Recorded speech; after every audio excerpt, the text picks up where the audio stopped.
Creo que a estas alturas casi todos sabemos quién es Katseye. Tal vez los conociste por la polémica alrededor de Manon, por las discusiones sobre su música o simplemente porque son uno de los grupos globales más populares del momento.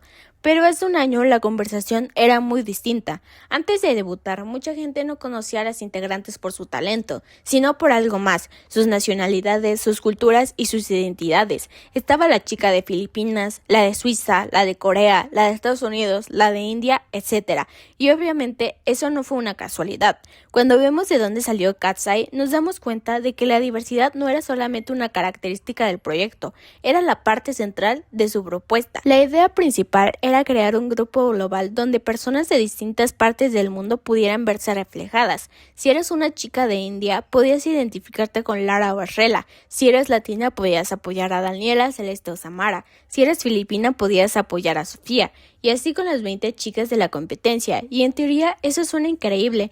El problema es que cuando conviertes la identidad en una parte importante de la narrativa, también corres el riesgo de que esa identidad se convierta en una parte importante de la competencia, porque de repente ya no parecía que las 20 chicas estuvieran compitiendo por entrar al grupo. A veces parecía que competían entre países enteros, comunidades enteras o incluso grupos étnicos enteros. Un ejemplo de esto ocurrió con Lara y Rela. En distintos momentos del programa surgió la sensación de que no estaban compitiendo solamente como participantes individuales, sino como las dos chicas de ascendencia india, con posibilidades reales de debutar, y la propia Rela llegó a mencionar algo muy parecido. Y cuando una competencia empieza a percibirse de esa manera, cualquier decisión puede dejar de verse como una decisión artística o empresarial, y empieza a verse y a interpretarse como una decisión racial, cultural o nacional. Entonces, ¿qué ocurre cuando diseñas una competencia donde las personas son constantemente asociadas con una identidad específica? ¿Y qué pasa cuando millones de personas empiezan a apoyar, defender o atacar a alguien, no por quién es, sino por lo que representa? Pues vayamos desde el inicio. Dream Academy. Uno de los casos que no podemos ignorar es el de Naisha. A lo largo del documental, varios comentarios sobre ella llamaron la atención de los espectadores. Su energía en el escenario fue descrita en ocasiones como agresiva o demasiado intensa, algo que para muchos fans consideraron una interpretación injusta de su personalidad y estilo de presentación. Pero la controversia más grande llegó con su expulsión. Según lo mostrado en el programa, Naisha fue eliminada por presuntas violaciones de la regla relacionadas con redes sociales. Sin embargo, ella ha afirmado posteriormente que algunas de estas acusaciones no eran ciertas y que ni siquiera tuvo la oportunidad de presentar toda la evidencia que tenía para defenderse. Entonces muchas personas comenzaron a preguntarse si realmente estaba siendo juzgada bajo los mismos estándares que las demás participantes. Y el contexto importa, porque Naisha era una de las concursantes con la piel oscura dentro de la competencia, y también una de las pocas eliminadas por motivos que no estaban directamente relacionados con su rendimiento artístico. ¿Eso significa que hubo racismo? No necesariamente, pero sí significa que las condiciones estaban dadas para que muchas personas interpretaran la situación de esa manera. Después de la salida de Naisha, aparece una nueva participante, Manon, y desde el principio su historia es diferente. A diferencia de muchas de las demás concursantes, Manon fue reclutada a través de redes sociales. No llegó desde años dentro del sistema de entrenamiento. Llegó como alguien que fue descubierta por su potencial. Sin embargo, cuando vemos el documental, gran parte de su narrativa gira alrededor de otra cosa, la idea de que no está tan comprometida como a las demás. Se nos muestra aislada del grupo, se nos muestra faltando entrenamientos y se nos muestra las frustraciones de otras participantes. Y aunque algunas de estas críticas podían llegar a ser legítimas, también hay contexto que muchas veces desaparece de la conversación. Manon estaba atravesando problemas de salud. En distintos momentos se menciona que incluso dio positivo a COVID. Y si algo aprendimos durante estos años es que enfermarse no era cuestión menor. Pero la forma en la que el documental organiza la historia termina construyendo un conflicto muy específico, las chicas contra Manon. No importa si esa era o no la intención de los productores, el resultado es que muchos espectadores terminaron viendo a Manon como la participante floja, privilegiada o incluso como alguien que no merecía estar ahí. Y eso es importante porque demuestra el poder de la edición. No vemos la realidad completa, vemos la historia cuidadosamente seleccionada para generar emociones, tensión o conversación. Y cuando esta historia involucra a una de las participantes racialmente más visibles del programa, las discusiones dejan de ser únicamente sobre el rendimiento y también empiezan a convertirse en discusiones sobre privilegio, raza y representación. Y después de esto llega el debut de Katseye.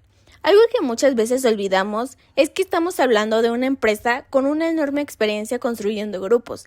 Dentro de la industria del K-pop, la selección de integrantes rara vez es aleatoria. Cada integrante cumple con una función dentro de la imagen, el mercado y la narrativa del grupo. Por eso resulta interesante observar quiénes terminaron debutando y quiénes no. Cuando hablamos de representación latina, por ejemplo, surge un debate que ya existía mucho antes de Katseye. Hace algunos años, Maya Refico contó que durante su carrera recibió comentarios sugiriendo que minimizara su conexión con Argentina para encajar mejor en ciertos mercados, y esta experiencia refleja una discusión más amplia sobre cómo se representa la latinidad en la industria del entretenimiento. Con frecuencia, las empresas buscan personas que puedan ser identificadas como latinas por el público, pero que al mismo tiempo sean fácilmente comercializables dentro del mercado estadounidense. Esto ha generado durante años conversaciones sobre identidad, clase social, idioma, migración y pertenencia cultural. Y es precisamente aquí donde aparece Daniela. No creo que la pregunta más interesante sea si Daniela es latina o no. Esa discusión suele terminar en una competencia imposible donde cada persona tiene una definición distinta de lo que significa ser latino.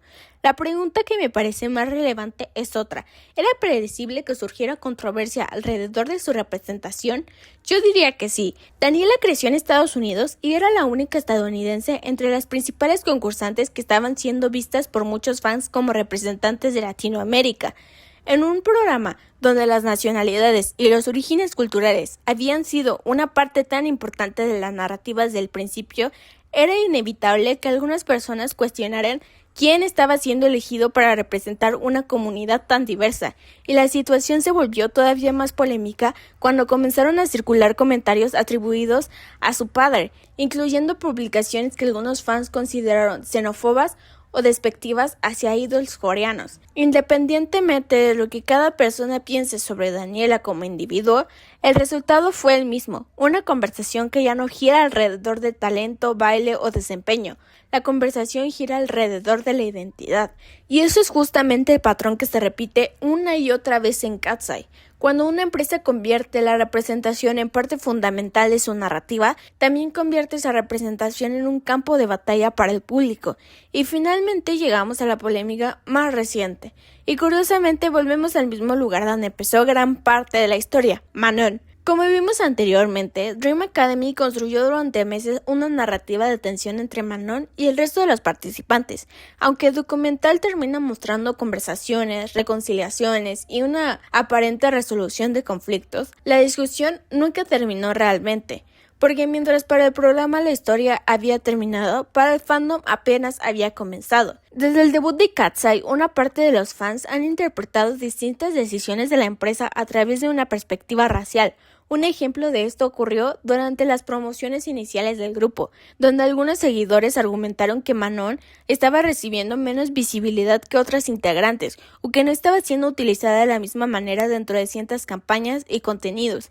Más recientemente, la conversación volvió a explotar después del anuncio de una pausa relacionada con salud.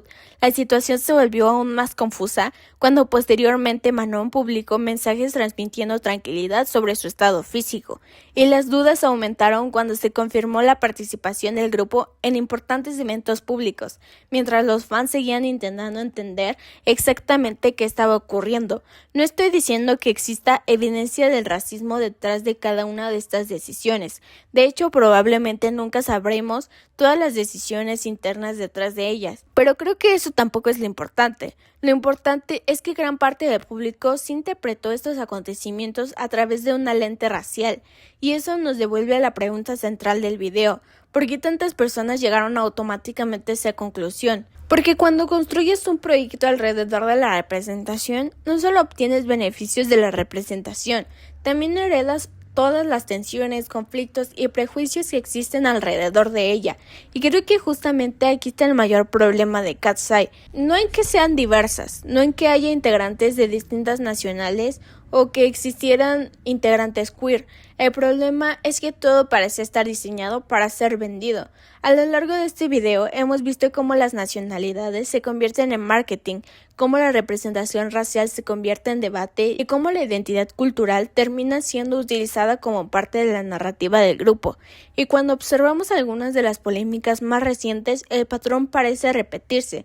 Un ejemplo es la famosa interacción entre Lara y Megan, que muchos fans interpretaron como queerbaiting, no porque dos personas del mismo sexo no puedan tener interacciones cercanas, sino porque una parte del público sintió que ese momento estaba siendo utilizado para generar conversación, polémica y engagement. Y resulta curioso que estas discusiones aparezcan precisamente alrededor de las integrantes que forman parte de la representación LGBT más visibles del grupo.